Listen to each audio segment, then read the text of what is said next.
Good afternoon, Good sir. afternoon, good afternoon. How are you, sir? अभी जाता हूँ। तो ये देखो, आज हम बात करेंगे क्या, लास्ट टाइम हमने क्या किया था, पार्शियल प्रेशर के बारे में, है ना। पार्शियल प्रेशर बताया था, मैंने बताया है। अब एक कंटेनर में मान लो ए और बी गैस, दो गैसेस है ना, और वॉल्यूम कंटेनर का क्या है, सेम है ना, और टोटल प्रेशर क्या है, पीटी। और इसमें मोल्स कितने हैं, एक है Na, और Nb के कितने मोल्स हैं, बी गैस के कितने मोल्स हैं, Nb की, और टेम्परेचर यहाँ पे T है ना इस कंटेनर में। So partial pressure of A gas is found to be mole fraction of A into total pressure, ठीक है, and partial pressure of gas B is found to be mole fraction of B into total pressure. Please note this, okay, okay, and mole fraction of A क्या होगा, number of moles of A upon total number of moles, और mole fraction of B क्या होगा, moles of B upon total number of moles, clear। और NaNb क्या है, weight of A gas upon molar mass of A, moles of B क्या होगा, weight of B gas upon molar mass of B, ये तो पता है ना।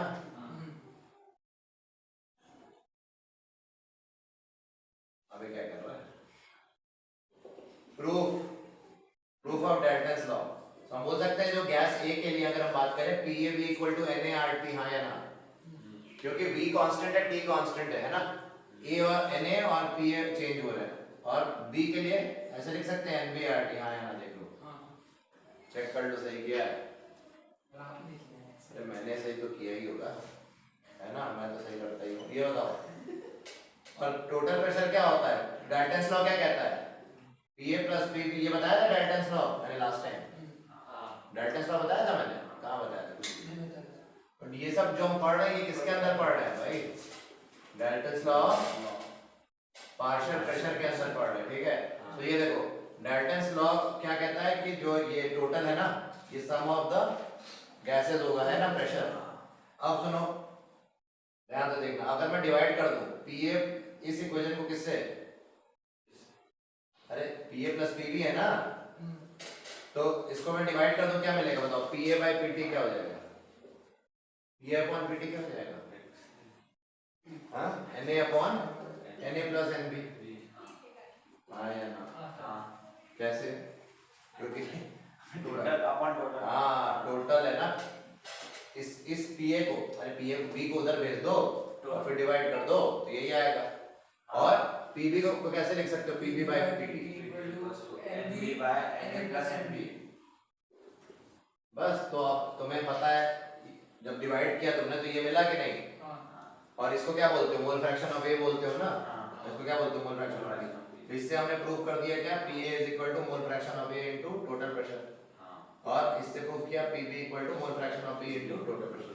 यही तो डाल्टन लॉ कह रहा है, इंडिविजुअल कंपोनेंट ऑफ के लिए ये फार्मूला लगता है और टोटल ये होता है। ये बातें कौन कह रहा है, ये जो मैं टिक कर रहा हूं ना, ये बातें डाल्टन ने कही इंग्लिश लैंग्वेज में, और ये किसके लिए एप्लीकेबल है, ओनली फॉर, अरे only for mixture of non reacting gases, है ना, non reacting gases mixture, gases जो कंटेनर में वो रिएक्ट नहीं करनी चाहिए, तभी डाल्टन्स लॉ एप्लीकेबल है ना। जैसे SO2 और Cl2 एक कंटेनर में, क्या इसके लिए एप्लीकेबल है, इस मिक्सचर के लिए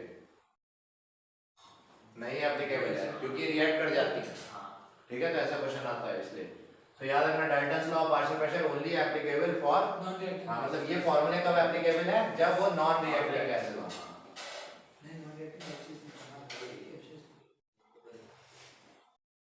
नोट कर लो। डाल्टन्स लॉ का स्टेटमेंट बुक से निकाल लोगे तुम, क्या बताओ, एट अ गिवन टेंपरेचर, है ना, द टोटल प्रेशर, हाँ NCERT में, the total pressure exerted by two or more non-reacting gases occupying a definite volume is equal to sum of the partial pressures of the component gases। और gases होंगी तो इन सबका सम हो जाएगा ना, PC C भी होता तो प्लस PC भी करते, फिर यहाँ पे भी हम PC by PT करके निकाल लेते, ठीक है। So this is about the what, बोलो, डाल्टन्स लॉ।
करें आगे।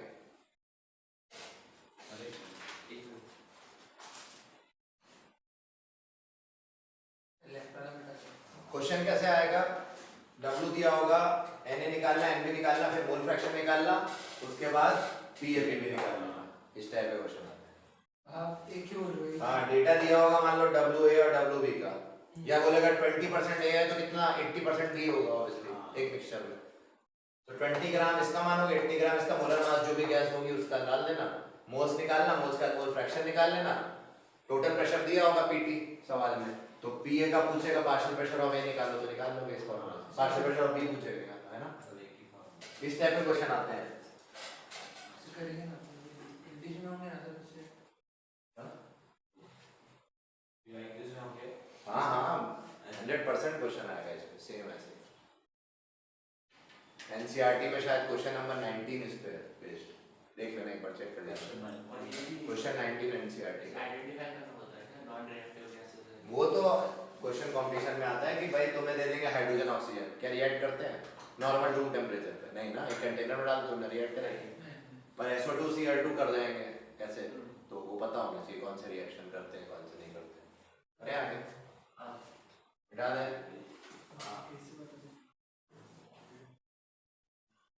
तो इम्पोर्टेंट फार्मूला ये जो टिक वाले हैं यही वाले इम्पोर्टेंट है, बाकी ये तो पता ही है तुमको कैसे करते हैं। हाँ ये तो फर्स्ट चैप्टर में थे। तो Dalton's law of partial pressure समझ में आ गया, और इसका एप्लीकेशन हमने देख लिया। देखो हम एप्लीकेशन ओरिएंटेड ज्यादा पढ़ेंगे, थ्योरी वोरी उतना वो तो तुम बुक से भी कर सकते हो, नहीं कॉन्सेप्ट समझो एप्लीकेशन समझो, उसी का यहाँ पे काम चलता है। हाँ न्यूमेरिकल बनने चाहिए सारे बस, बाकी क्या होता है। मैंने तुम्हें वो बताया था वो क्या नाम है ड्रेनेज सिस्टम का, नहीं ड्रेनेज, तो एक टाइप ऑफ क्वेश्चन है ये भी एनसीईआरटी में दिया हुआ है ड्रेनेक्स के ऊपर है ना, ड्रेन क्लीनर नहीं होता है जो, अरे मान लो ये पाइप ये वो है नल है, मान लो स्टाइलिश थोड़ा स्टाइलिश नल है, और ये आपका सिंक है, और यहाँ पे मान लो पाइप है ना, ठीक। अब सुनो, अब यहाँ पे क्या होता है कभी कभी नहीं जाम, पानी जाम हो जाता है आपके घर में है ना, तो आप इसके लिए बाहर से क्या लाते हो, ड्रेन क्लीनर लाते हो कि नहीं भाई, यहाँ कुछ हो सकता है ना ब्लॉकेज वॉकेज हो, तो क्या होता है पानी क्या होता है जम जाता है ना, आपका पानी यहाँ इकट्ठा होने लगता है, तो उसके लिए क्या होता है आप बाहर से एक पैकेट लाते हो, पैकेट डाल देते हो इसमें, और वो क्या होता है अपने आप ही नाली खुल जाती है ना, और पानी नीचे फ्लो कर जाता है, टेंशन खत्म। अब ये हो कैसे रहा है, तो इस पैकेट के अंदर इमेजिन करो क्या है, एल्यूमिनियम और NaOH है, क्या है, और इसमें क्या है वाटर, ये पैकेट जो ड्रेनेक्स है उसमें मान लो AlNaOH है, तो ये क्या करता है, ये किस तरह से नाली खोल रहा है, ये देखो मतलब वो सिंक जो भी पानी है वो जैम उसको कैसे खत्म कर रहा है, ये जो है ये पानी जो हमने जैसे है ना इसके साथ कंबाइन करेगा और क्या बना लेगा NaAO, क्या बनाएगा, और हाइड्रोजन गैस है ना, और ये जो हाइड्रोजन गैस है इसका प्रेशर बहुत हाई होता है, क्या होता है ये जब बनता है तो बहुत हाई प्रेशर में बनता है, और इसके कारण से प्रेशर के कारण से ये धक्का मार के नीचे कचरे को हटा देता है, ठीक क्लियर हुआ। So high pressure of hydrogen is responsible for drain cleaning, ये याद रखना क्योंकि इस पे एनसीईआरटी में क्वेश्चन है। और बैलेंस कैसे करोगे, 2 2 2 2 3 ये बैलेंस होगी जो याद रखने का तरीका, सब जगह 2 और बाकी हाइड्रोजन, ये नोट कर लो पहले, तो ये ड्रेन क्लीनर में आता है, इसमें न्यूमेरिकल एनसीईआरटी में, ठीक है। उन्होंने क्या किया हुआ एनसीईआरटी में एल्यूमिनियम का डेटा दिया हुआ है, कुछ मास वास दिया है और बोला इसका वॉल्यूम निकालो, किसका, हाइड्रोजन का, तो पहले क्या करोगे स्टोइचियोमेट्री करोगे, 2 मोल एल्यूमिनियम 3 मोल हाइड्रोजन देते हैं, तो इसका मोलर मास कितना, इसके मोलर मास को देगा, देयरफॉर इतना जो ग्राम दिया वो कितने ग्राम को देगा, उससे W आ गया, फिर PV = nRT लगा दो हाइड्रोजन के लिए, तो V आ जाएगा ना हाइड्रोजन का, है ना, मोल्स निकाल लो पहले हाइड्रोजन के, उसके बाद वॉल्यूम निकाल लो, खत्म, यही करना है उस क्वेश्चन में। ऐसे कुछ क्वेश्चन है, देख लेना एक बार एनसीईआरटी बैक एक्सरसाइज में, ठीक। तो ड्रेन क्लीनर वाला भी क्वेश्चन हो गया, ये एनसीईआरटी में क्या हुआ,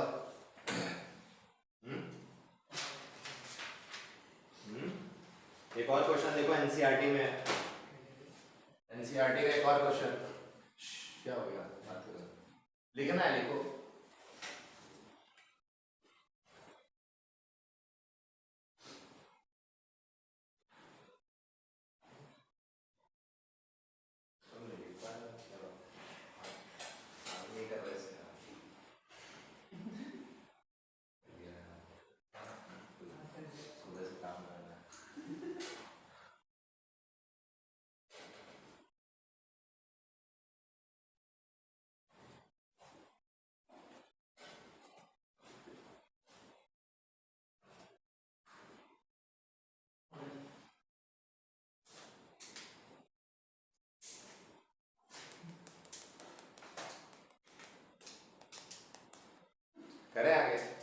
पेलोड क्या है नेक्स्ट कॉन्सेप्ट जो एनसीईआरटी में है, पेलोड है ना, it is the lifting capacity of balloon. Payload क्या रिप्रेजेंट करता है, लिफ्टिंग कैपेसिटी ऑफ, हाँ निखिल के भाई समझ रहे हो। अब देखो लिफ्टिंग कैपेसिटी ऑफ बलून, ठीक है। तो आप सुनो, तो जब बलून को तुमने फिल किया किसी लाइटर गैस, जैसे हाइड्रोजन हो गया है ना, या हीलियम, मतलब ये क्या है, लाइटर देन एयर, क्या है, लाइटर देन एयर। एयर से भी हल्के होते हैं ये गैसेस, हाइड्रोजन या हीलियम, कोई एक डाला तुमने और ये बलून तुम्हारा है, इसको तुमने क्या किया, फिल किया है ना, तो ये ऊपर उठेगा कि नहीं बताओ, नहीं चला जाता आसमान में, हाँ सर हीलियम है ना। तो ये क्यों होता है, due to difference in density of air and बोलो गैस। एयर और गैस की जो बीच में जो डिफरेंस है, इस डिफरेंस के कारण डेंसिटी में balloon rises in the air, है ना, समझ में आ गया। तो पेलोड कैसे निकालेंगे न्यूमेरिकली, अब हमें ये तो ठीक है कॉन्सेप्ट है, पर पेलोड का फार्मूला क्या हम यूज करेंगे एनसीईआरटी में जो क्वेश्चन है उसके लिए। तो पेलोड का फार्मूला समझो, क्या लगता है क्या होगा, पेलोड अगर लिफ्टिंग कैपेसिटी है और ऊपर जाना है इसको, तो मास, टोटल मास माइनस कुछ तो करना पड़ेगा, है ना। सो मास ऑफ क्या लिखेंगे, air filled in the balloon, mass of air filled in balloon minus क्या बताओ, mass of gas filled in the balloon at same temperature pressure minus mass of gas filled in the balloon at same temperature pressure at same TMP at same temperature pressure, है ना, और minus mass of balloon, minus mass of balloon. तो ये देखो mass of balloon with air minus mass of balloon with gas, इसी का difference है ना भाई, ये जब देखो, अरे तभी तो उठेगा ना, ये तो डिफरेंस है। अब देखो तो पेलोड को हम क्या बोलेंगे, इन शॉर्ट ऐसे बोल सकते हैं, mass of air displaced, mass of क्या, एयर डिस्प्लेस्ड, अरे ऐसे लिख दो, माइनस यहाँ डाल के ब्रैकेट डाल के प्लस कर दो, है ना, वही mass of air displaced minus क्या, मास ऑफ फिल्ड बलून, इसको क्या बोलोगे, मास ऑफ फील्ड बलून, हाँ mass of field balloon. Field balloon मतलब air plus gas plus balloon, वही तो हो रहा है ना भाई, ये देखो ना, गैस प्लस बलून मतलब फिल्ड बलून, और कितना वो उठते समय एयर डिस्प्लेस करेगा, है ना, वो उतना मास, तो वो पेलोड, इस इन दोनों का डिफरेंस है, बेसिकली पेलोड का ये फॉर्मूला है, नहीं समझे, बस इस और मास क्या होता है, डेंसिटी इनटू वॉल्यूम, तो density of air into volume, और डेंसिटी ऑफ एयर इनटू हम लिख सकते हैं वॉल्यूम, क्या मानेंगे बलून का, स्फेरिकल मान लेंगे बलून को, तो 4/3 पाई आर क्यूब, रेडियस वगैरह दिया होगा बलून का, उससे वेट निकाल लेंगे ना डिस्प्लेस।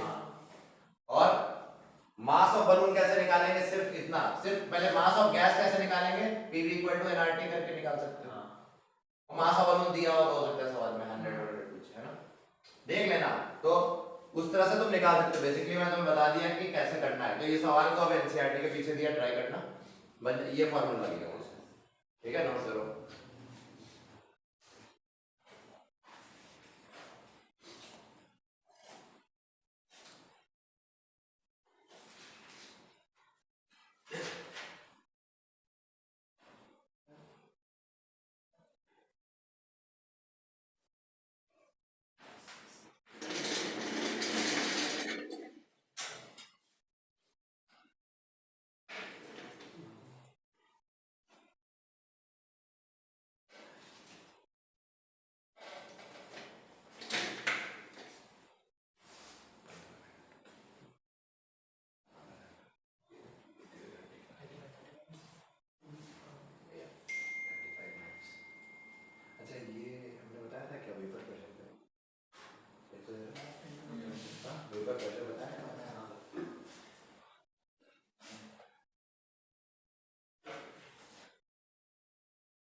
पढ़ेंगे, पेलोड हो गया। Next concept dry gas and moist gas, इनके बारे में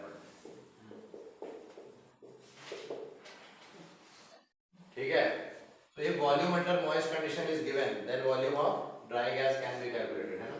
जैसे P moist into V moist is equal to P dry into V dry, है ना, ऐसे करके तुम निकाल सकते हो अगर कंडीशंस दी हुई है किसकी, मॉइस्ट गैस की, अंडर गिवन वॉल्यूम दिया हुआ है, ठीक है।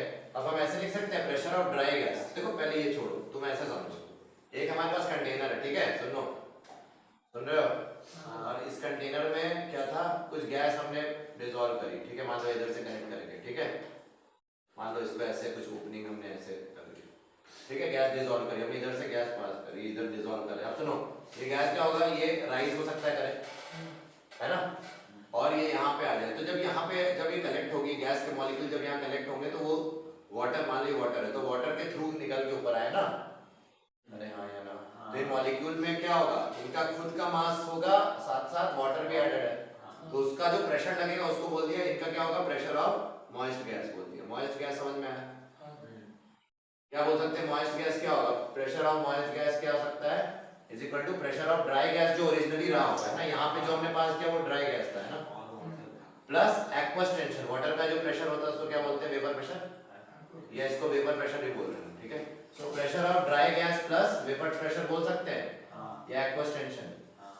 तो यही चीज हमें बस फॉर्मूला याद रखना है, इसको एक्वस टेंशन या वेपर प्रेशर कह देते हैं। वेपर प्रेशर बताया था आपको क्या होता है, सो बस यही है एक्वस टेंशन। आप बोलेंगे एक्वस टेंशन निकाला तो निकाल लोगे, है ना। अब एक और टर्म है relative humidity. Relative humidity, humidity क्या होती है बताइए आपको, मॉइस्चर होने की वजह से अनइजीनेस होता है ना कई बार। So partial pressure of water in air, क्या, पार्शियल प्रेशर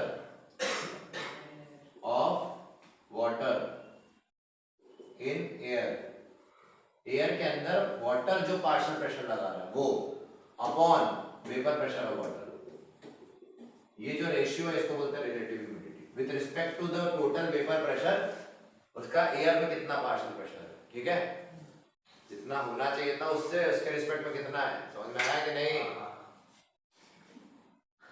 तो यही चीज है, तो ये नोट कर लो, ये सब छोटे छोटे टर्म से आ जाते हैं डिस्टर्ब करने बीच बीच में, है ना, जरूरी काम के बीच में, म्यूजिक के बीच में।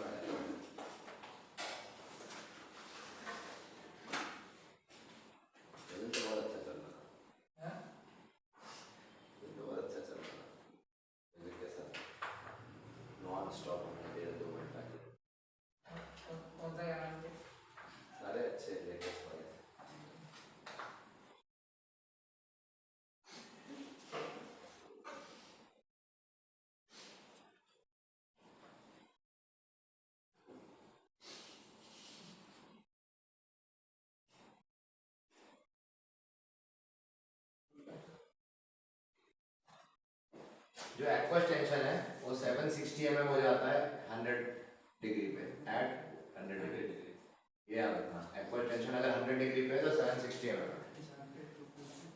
क्या हुआ, तुम भी करना चाहते हो,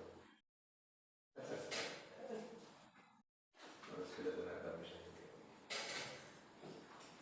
स्पीकर भी चाहिए गाना के लिए।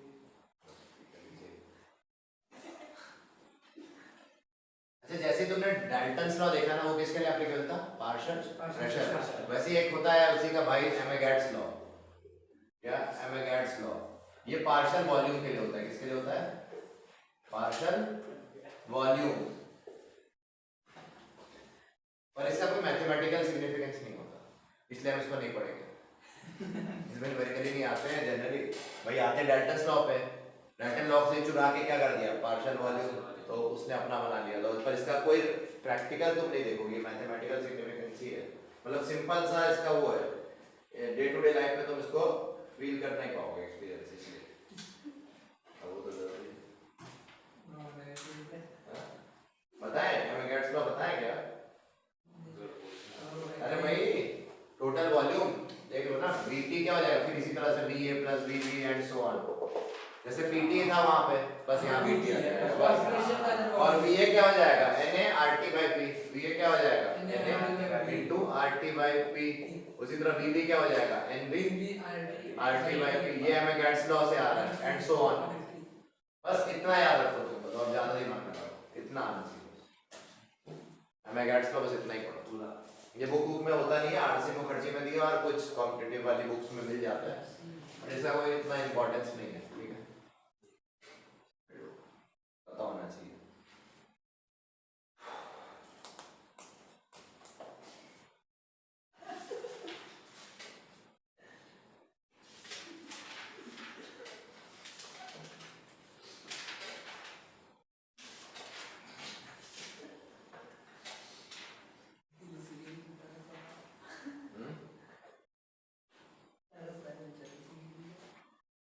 क्या चाहिए उसको,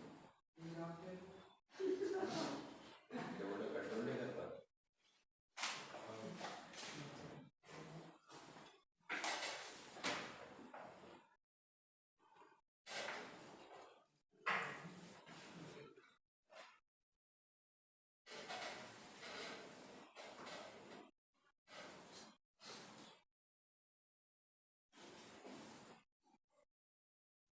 ठीक है, next problems with different type of containers.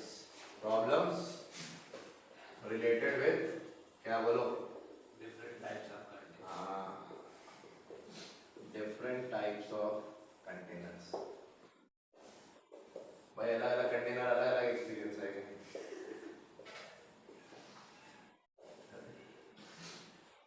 तो ये देखो, पहला होता है क्लोज्ड कंटेनर। क्या होता है बोलो, क्लोज्ड कंटेनर। तो भाई क्लोज्ड कंटेनर का एक्सपीरियंस अलग होगा ना गैस का, और ओपन में अलग होगा, ठीक है, क्लियर हुआ। तो क्लोज्ड कंटेनर में क्या होता है, गैस बाहर जा सकती है क्या, हाँ नहीं, अंदर आ सकती है क्या। तो मोल्स क्या होगा हमेशा गैस का क्लोज्ड कंटेनर में, ऑलवेज कांस्टेंट। क्लोज्ड कंटेनर में ना तो गैस बाहर जा सकती मॉलिक्यूल कंटेनर के, क्लोज्ड है तो, और ना ही अंदर आ सकता बाहर से, है ना, अरे ना अंदर से बाहर जा सकता, ना बाहर से अंदर आ सकता। तो ये मोल्स क्या होंगे गैस के, हमेशा अंदर क्या होंगे, फिक्स रहेंगे ना। पहले n मोल्स थे, बाद में भी n मोल ही रहेंगे, क्योंकि गैस पे एक्सचेंज हो नहीं सकती मोल्स। तो ये क्लोज्ड कंटेनर में क्या हो जाएगा बताओ, इसमें ये बात याद रखना, इसमें भी दो केसेस हैं, क्लोज्ड रिजिड कंटेनर, एक होता है क्या, क्लोज्ड रिजिड कंटेनर, और एक क्लोज्ड नॉन रिजिड कंटेनर। बताओ रिजिड कंटेनर मतलब क्या हुआ, रिजिड में क्या होता है, वॉल्यूम चेंज क्या होता है, जीरो, है ना, मतलब क्या हुआ, n और v दोनों कांस्टेंट हो गए, क्या हो गए। और अगर आणवी जो है, आणवी नहीं आई, nv अगर दोनों कांस्टेंट हो गए, तो pressure is directly proportional to p1 by, क्या बोलेंगे, t1 equal to p2 bye t2, है ना। So initial condition will be equal to final condition, है ना, pi by ti, pf by final। समझ में आया, इनिशियल कंडीशन का रेशियो और फाइनल कंडीशन सेम हो जाएगा। हाँ, और ये एग्जांपल क्या है इसका बताओ, एग्जांपल क्या है, जो घर में आपके क्या आता है, गैस सिलेंडर, क्या आता है, गैस सिलेंडर, उसमें ये होता है, वॉल्यूम सेम होता है कि नहीं उसका, अरे उठा के ले जाता है ऐसे, और ये नंबर ऑफ मोल्स, हाँ मोल्स भी पहले सेम होता है ना, अरे हाँ या ना, मोल्स और वॉल्यूम सेम होते हैं तो हम बोलेंगे ये रेशियो वहां एप्लीकेबल हो जाता है। Close rigid container. और दूसरा क्या होता है बोलो, क्लोज नॉन रिजिड कंटेनर।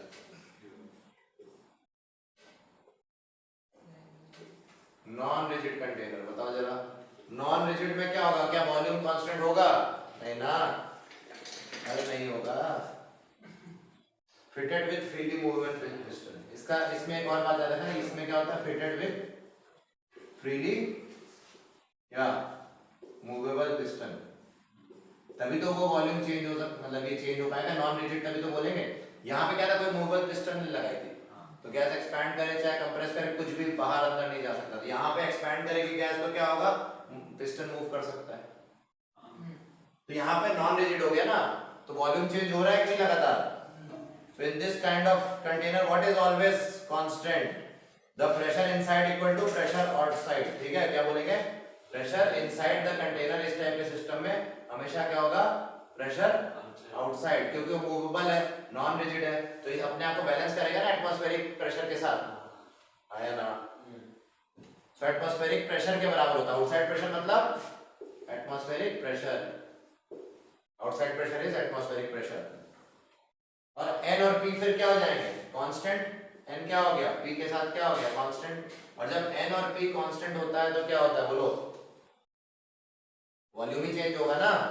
हम बोलेंगे v1 by v initial by t initial should be equal to v final by t final, ठीक है ना। तो ये फॉर्मूला लग जाएगा, तो क्लियर हो गया। एग्जांपल क्या है, बलून। जैसे बलून में क्या होता है, आप जब ब्लो करते हो तो क्या होता है, एक्सपैंड करता है कि नहीं, तो नॉन रिजिड हो रहा है ना, अरे हाँ या ना।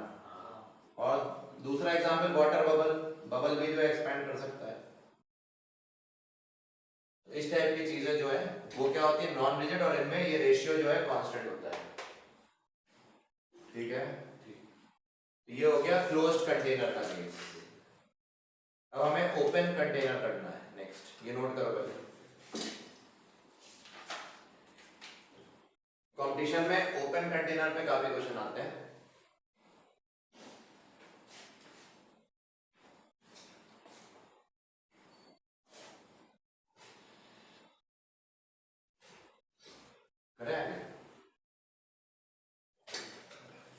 एक सेकंड में हाँ लिखो लिखो आराम से। हाँ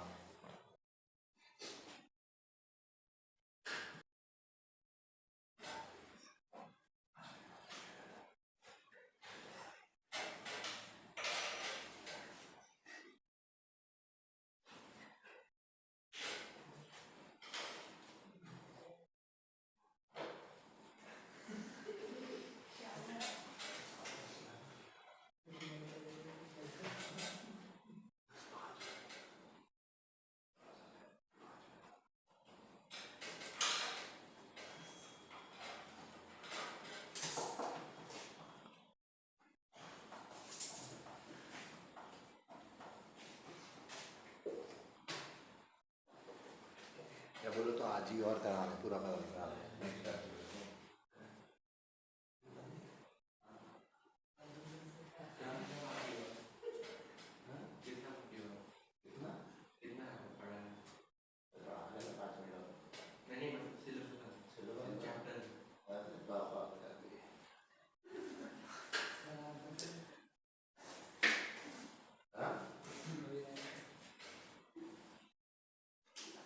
क्यों भाई, तुमको आया क्लोज्ड कंटेनर,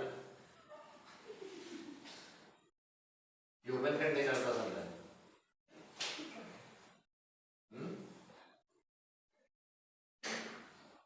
क्लोज्ड कंटेनर ना, अब ओपन कंटेनर देखो इसी खुशी का। सेकंड क्या है, ओपन कंटेनर। अभी तक हमने क्लोज्ड कंटेनर के दो देखे, एक रिजिड और नॉन रिजिड में। ओपन, अबे क्या लिख रहा हूं मैं, ओपन क्लोज्ड। ओपन कंटेनर देखो, ओपन कंटेनर में कौन सा केस देखेंगे, बोलो, रिजिड, सिर्फ रिजिड का केस है। नॉन रिजिड ना ना ना, अबे होगा भी तो क्या फर्क पड़ेगा, ओपन है ना वो, तो ऊपर निकल जाएगी, गैस उड़ जाएगी। एक्सपैंड करना भी चाहेगा तो क्या करेगा, उससे अच्छा बोलेगा भाई एक्सपैंड करना बाद में, पहले गैस गायब हो जाएगी। अब सुनो, ओपन कंटेनर में क्या होगा कि when air is heated in an open, इसका एग्जांपल क्या है, when air is heated in open vessel. तो ओपन वेसल के जितने क्वेश्चन आएंगे हीट करते समय, वो सारे ओपन कंटेनर कॉन्सेप्ट के अंदर आएंगे, और न्यूमेरिकल में आप डायरेक्ट इनको यूज कर सकते हो। बताओ प्रेशर क्या होगा हमेशा, क्योंकि ओपन कंटेनर है तो प्रेशर हमेशा क्या होगा, कांस्टेंट, अरे हाँ या ना। और रिजिड है तो वॉल्यूम कांस्टेंट होगा, तो पी और वी दोनों हमेशा क्या होंगे, समझे। ओपन है तो एटमॉस्फेरिक प्रेशर के बराबर होगा प्रेशर हमेशा, और वॉल्यूम कांस्टेंट क्योंकि रिजिड है। सो पी वी कांस्टेंट हो गए तो बदलेंगे क्या, moles. So N I T I is equal to, मतलब नीति equal to N F T L, ठीक है।